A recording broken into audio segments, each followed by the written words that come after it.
நம்ம எல்லாருமே சரளமாக இங்கிலீஷ் பேசணும் அப்படின்னு ஆசைப்படுவோம். அதில் கிராமர் கற்றுக்கிறது எவ்வளவு அவசியமோ அதே அளவு புதுசாக வொக்காபுலரி தெரிஞ்சுக்கிறதும் ரொம்ப முக்கியம். நிறைய புது வார்த்தைகள் தெரிஞ்சுக்கும் போது தான் நம்ம மனசில் இருக்க ரொம்ப காம்ப்ளெக்ஸான ஐடியாஸ் எல்லாம் நம்மளால் தெளிவாக எக்ஸ்ப்ரெஸ் பண்ண முடியும். அதற்கான ஒரு புது தொடக்கம் தான் கதைகள் மூலம் இங்கிலீஷ் கற்றுக்கிற இந்த முயற்சி. இன்றைக்கி நம்ம பார்க்க போகிற ஸ்டோரியோட பேர் த பியர்டட் ஃபூல், அதாவது தாடி வச்ச முட்டாள். Once upon a time there lived a man with a very long beard. முன்னொரு காலத்தில் ஒரு மனிதன் வாழ்ந்துகிட்டு இருக்கான். அவனுக்கு மிக நீளமான தாடி இருக்குது. That reached down past his waist, அதாவது அது எவ்வளோ நீளம் அப்படின்னா அது அவனோட இடுப்புக்கு கீழே வரைக்கும் வளர்ந்துருக்கு. He was very proud of his beard. அவனோட அந்த நீளமான தாடியை பார்த்து அவன் ரொம்ப பெருமைப்படுறான். And washed and combed it every day. அதை தினமும் வாஷ் பண்ணி அதை சீப்பு போட்டு சீவி அதை நல்லா பார்த்துக்கிறான். இப்போ இந்த இடத்துல டைரக்ட் கோட் இருக்குது, அதாவது டைரக்ட் ஸ்பீச் இருக்குது இந்த கோட்டில் இருக்கிறது. அவன் சொன்ன அதே வார்த்தையை இந்த இடத்துல கோட்ஸில் கொடுத்துருக்காங்க. My long beard makes me look so intelligent like a professor. என்னோட நீளமான தாடி பார்ப்பதற்கு நான் ரொம்ப இன்டெலிஜென்ட்டாகவும் நான் ஒரு பெரிய படித்த ப்ரொஃபஸர் மாதிரியும் என்னை காட்டுது அப்படின்னு சொல்லிட்டு ஹி வுட் திங்க், அதாவது அவனுக்கே நினச்சிக்கிறான். Admiring himself in the mirror, தன்னைத்தானே கண்ணாடியில் பார்த்து பெருமிதம் பட்டுக்கலாம். One evening the man sat up late reading by candlelight. ஒரு மாலை நேரம் அந்த மெழுகுவர்த்தி வெளிச்சத்தில் உட்காந்து படிச்சுக்கிட்டு இருக்கான். He was really enjoying his book. நல்லா என்ஜாய் பண்ணி படிச்சுக்கிட்டு இருக்கான். இந்த இடத்துல இந்த ஹைஃபன் எதுக்காக வருது அப்படின்னா இந்த புக்கை பற்றி ஒரு சின்ன இன்ட்ரோடக்ஷன் கொடுக்கறதுக்காக தான் இந்த ஹைஃபன் வருது. இந்த புக்கு என்ன அப்படின்னா a popular tome of proverbs and wise sayings. Tome அப்படிங்கிறது இது சாதாரண ஒரு புக்கு கிடையாது. ஒரு அறிவாளிகள் இன்னும் மற்ற அறிவாளிகளுக்காக எழுதின புக்கு அப்படிங்கிற மாதிரி வச்சுக்கலாம். ரொம்ப கஷ்டமான புக்கு, எல்லாராலையுமே புரிஞ்சிக்க முடியாத புக்கு இது. அந்த புக்கில் நிறைய அந்த பழைய பழமொழிகள், முன்னோர்கள் சொல்லிட்டு போன அந்த வார்த்தைகள் அதெல்லாம் அந்த புக்கில் எழுதியிருக்கு. அந்த புக்கு தான் படிச்சுட்ருக்கான். அன்டில், அதாவது நல்லா என்ஜாய் பண்ணிகிட்ருக்கான். Until he came to a sentence.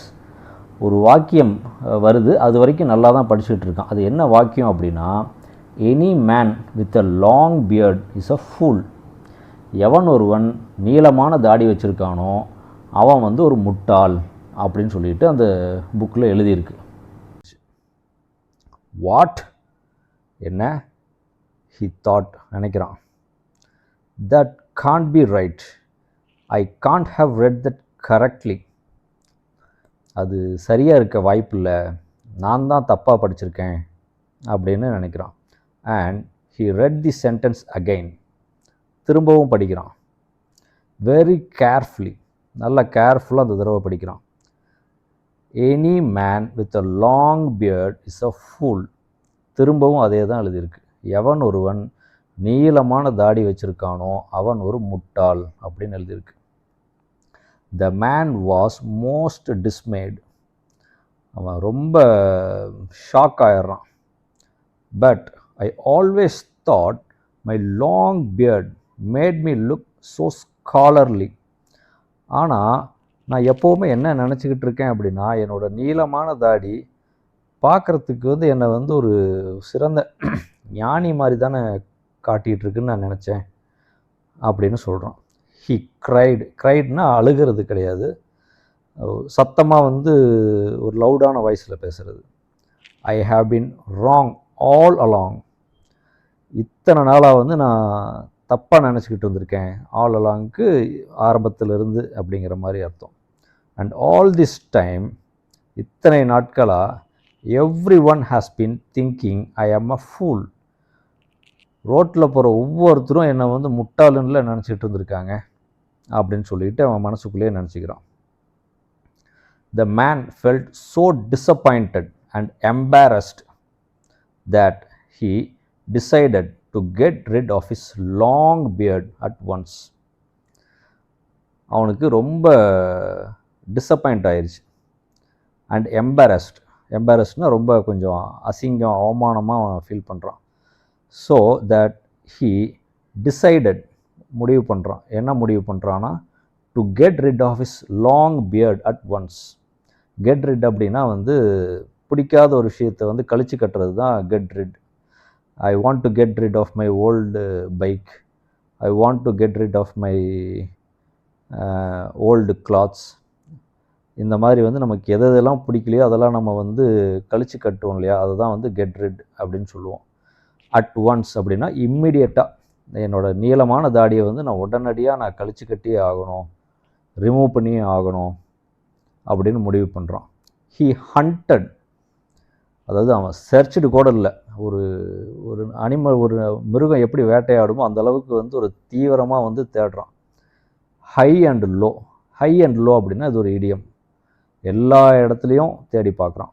எதுக்கு தேடி பார்க்குறான் அப்படின்னா, for a pair of scissors. இது ஏன் பேர் ஆஃப் சிசர்ஸ் அப்படின்னு சொல்கிறாங்க அப்படின்னா, அது வந்து 2 முனை இருக்கு இல்லையா, அதனால் வந்து இது பேர் ஆஃப் சிசர்ஸ் அப்படின்னு சொல்லுவாங்க. He knew he had somewhere. எங்கேயோ ஏதோ இருக்குன்னு தெரியும், அவனுக்கு சிசர் இருக்குது அப்படின்னு தெரியும், ஆனால் எங்கேன்னு தெரில. But could he find them? அவனால் கண்டுபிடிக்க முடிஞ்சுதா? No. And of course he had not had a razor in the house for a long time. சொல்லப்போனால் அவன் வீட்டில் வந்து ரொம்ப காலமாகவே ஒரு ரேசரே இருந்தது கிடையாது. ஏன்னா அவனுக்கு அந்த தேவையே ஏற்படலை. ஏன்னா அவனு தான் இவ்வளோ நீளமான தாடி வளர்த்திருக்கானே. இம்மன்ஸ்லி ஃப்ரஸ்ட்ரேட்டட். இம்மன்ஸ்னால் ரொம்ப அதிகமாக, ஃப்ரஸ்ட்ரேட்டட் அப்படின்னா விரக்தி, ரொம்ப விரக்தி அடைஞ்சிட்டு என்ன பண்ணுறான், த மேன் கிராப்டு, அதாவது வேகமாக ஒரு ஃபோர்ஸாக பிடிக்கிறது தான் வந்து கிராப்டு, தி அஃபெண்டிங் ஹேர். அஃபெண்டிங் ஹேர் அப்படின்னா, அஃபென்ஸ் அப்படின்னா தொந்தரவு பண்ணுற அப்படிங்கிற மாதிரி நம்ம வச்சுக்கலாம். எது அவனை தொந்தரவு பண்ணிகிட்ருக்கு, அவனோட தாடி. அந்த தொந்தரவு பண்ணுற அந்த தாடியை வந்து கையில் பிடிக்கிறான், in his hands. And without thinking, கொஞ்சம் கூட யோசிக்காமல், த்ரஸ்ட் த டிப், அந்த தாடியோட நுனியை வந்து வேகமாக பிடிச்சு over the flame of a candle, அந்த கேண்டிலோட ஃப்ளேமில் வந்து காட்டிடுறான். It caught fire at once. At ஒன்ஸ்னால் இம்மீடியட்லி அப்படின்னு அர்த்தம், ஏற்கனவே பார்த்துருக்கோம். உடனடியாக அது தீ பற்றிக்குது. But the flames licked up the length of his beard much faster than he had expected. அவன் எதிர்பார்த்ததை விடவும் ரொம்ப வேகமாக வந்து அந்த தீ வந்து அவனோட தாடி முழுக்க பரவிடுச்சு. இந்த லிக்ட் அப், அதுக்கு வந்து இதுதான் அர்த்தம். வேகமாக பிடிச்சிக்கிச்சு, தீ பரவிடுச்சு அப்படிங்கிறதுக்கு தான் அது அர்த்தம். In just a moment the hair was all gone. கொஞ்ச நேரத்துலேயே அவனோட எல்லா அந்த தாடியும் போயிடுச்சு. அந்த fire was singeing his chin. அந்த ஃபயர் வந்து அவனோட சின்ன போய் வந்து மேலே வந்து போய் ஒரு சின்னதாக ஒரு காயம் ஏற்படுத்துகிற அளவுக்கு, சிஞ்சிங்னா மேலோட்டமான தீப்புண், அவனோட தாடையில் வந்து ஒரு சின்ன தீப்புண் ஏற்படுற அளவுக்கு அது வந்து பரவிடுச்சு. Next his moustache caught fire. அடுத்தது அவனோட மீசையும் வந்து தீப்பிடிக்குது. தென் அடுத்ததா எ ஸ்பார்க், ஒரு தீப்பொறி. லெப்டப்னா லீப் அப்படின்னா வந்து தாவி குதிக்குது அப்படிங்கிற மாதிரி. இந்த இடத்துலேருந்து அப்படியே எதிர்பாராத விதமாக தாவி into the hair on his head, அவனோட தலைக்கு போயிடுச்சு, தலையில் இருக்க முடிக்கு. And that started burning too அப்படின்னா வந்து அதுவும், அது அவனோட முடியும் பற்றிக்கிட்டு எரிய ஆரம்பிச்சிருச்சு. ஐ அப்படின்னு கத்துறான். த மேன் ஸ்க்ரீச்டு அப்படின்னு நம்ம வலி ஏற்பட்டுச்சுன்னா எப்படி கத்துவோம், அந்த மாதிரி அவன் கத்துறான். ஹவு இட் ஹர்ட், எப்படி வலிச்சிருக்கும். Within moments the hair on his head was all burn to ash.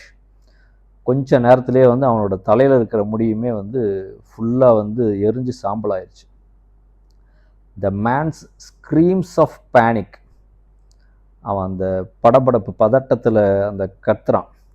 brought his neighbors, பக்கத்து வீட்டுக்காரங்களையெல்லாம் வந்து அந்த சத்தம் வந்து அவங்களுக்கு போகுது. அவங்க they came running at once அப்படின்னா இமீடியட்லி. இந்த இடத்துல எங்கேயுமே இமீடியட்லின்னு யூஸ் பண்ணல, எல்லா இடத்துலையுமே அட் ஒன்ஸ் அதுதான் யூஸ் பண்ணியிருக்காங்க. How shocked they were to see his scorched face and head surrounded by little wisp of smoke. அவங்க பார்க்கும்போது எவ்வளவு ஷாக்கிங்காக இருப்பாங்க.